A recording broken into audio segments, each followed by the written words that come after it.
স্বাগতম আমাদের বিশেষ প্রতিবেদনে। আজ আমরা কথা বলবো পৃথিবীর অন্যতম বুদ্ধিমান প্রাণী বানর নিয়ে।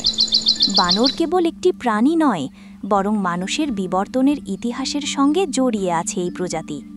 বিজ্ঞানীরা বলেন প্রায় 2 কোটি বছর আগে পৃথিবীতে বানরের উদ্ভব ঘটে। বর্তমানে বিশ্বজুড়ে প্রায় 260টিরও বেশি প্রজাতির বানর পাওয়া যায়।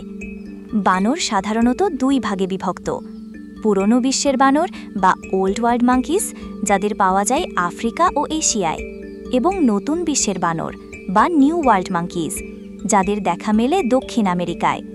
এদের শরীরের আকার ও আচরণে রয়েছে বিস্ময়কর বৈচিত্র্য। উদাহরণস্বরূপ, ছোট্ট মার্মোসেট বানরের ওজন মাত্র 100 গ্রাম, আর বিশাল আকৃতি ম্যান্ড্রিল হতে পারে প্রায় 35 কেজি ওজনের। বানর খুবই সামাজিক প্রাণী। এরা সাধারণত দলে বসবাস করে, যাকে বলে ট্রুপ। একটি দলে থাকতে পারে 20 থেকে 50টি পর্যন্ত সদস্য। দলের মধ্যে থাকে একটি সুস্পষ্ট নেতৃত্ব ব্যবস্থা। প্রধান পুরুষ বানর বা আলফা মেল নিয়ন্ত্রণ করে পুরো দলকে। তবে শুধু শক্তি দিয়েই নয়, বুদ্ধিমত্তার মাধ্যমেও বানর মানুষের কাছাকাছি। গবেষণায় দেখা গেছে বানর খাবার সংগ্রহে পাথর বা কাঠের টুকরো ব্যবহার করতে পারে। এমনকি জটিল সমস্যার সমাধানেও এরা সক্ষম।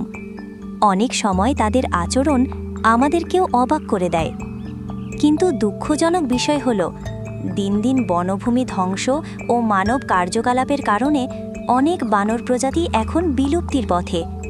বিশেষ করে দক্ষিণ পূর্ব এশিয়ার লাঙ্গুর ও গিবন, আফ্রিকার কলবাস বানর এবং দক্ষিণ আমেরিকার কিছু প্রজাতি আজ ভয়াবহ হুমকির মুখে। বিশেষজ্ঞরা বলছেন, যদি সময়মতো সুরক্ষা ব্যবস্থা না নেওয়া হয়, তবে আগামী কয়েক দশকের মধ্যেই বহু প্রজাতির বানর পৃথিবী থেকে হারিয়ে যেতে পারে। বানর শুধু প্রাণীজগতের অংশ নয়, বরং পরিবেশের ভারসাম্য রক্ষায়ও গুরুত্বপূর্ণ ভূমিকা রাখে। এরা বীজ ছড়িয়ে বনজ বৃক্ষ বৃদ্ধিতে সহায়তা করে। তাই প্রকৃতিকে টিকিয়ে রাখতে হলে বানরকেও রক্ষা করতে হবে। এমন এক সময় দাঁড়িয়ে আমাদের সবাইকে ভাবতে হবে, আমরা কি আমাদের এই প্রাকৃতিক বন্ধুদের টিকিয়ে রাখতে পারব, নাকি ভবিষ্যৎ প্রজন্ম শুধুই বইয়ের পাতায় বানরের ছবি দেখবে? এখন সময় এসেছে সচেতন হওয়ার।